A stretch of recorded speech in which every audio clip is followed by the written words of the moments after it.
see you there about 3 o'clock. Yeah, 3 o'clock in the pub. No, Craig won't find out. I'll just say I'm working from home. Yeah, so I'll see you a bit later.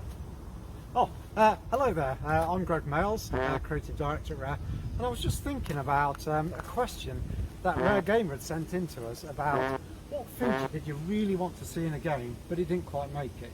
And that feature belonged in Banjo-Tooie, and it was called Bottles' Revenge. So we had this idea that Bottles died and became a ghost at the start of the game, but later on he would turn into a magnanimous evil ghost and track Banjo around the world, floating above his head just like this, and every time you come across an enemy in the world, Bottles would float off over the heads of these enemies, and then a second player would take control of that enemy and try and thwart the first player's progress, and if the first player was to die, the roles would be reversed.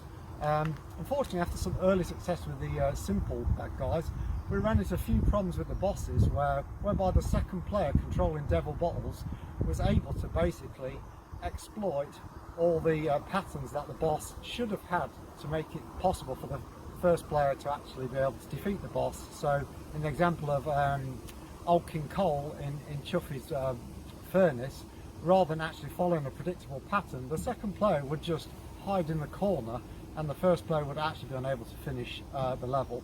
So regrettably, it was towards the end of development.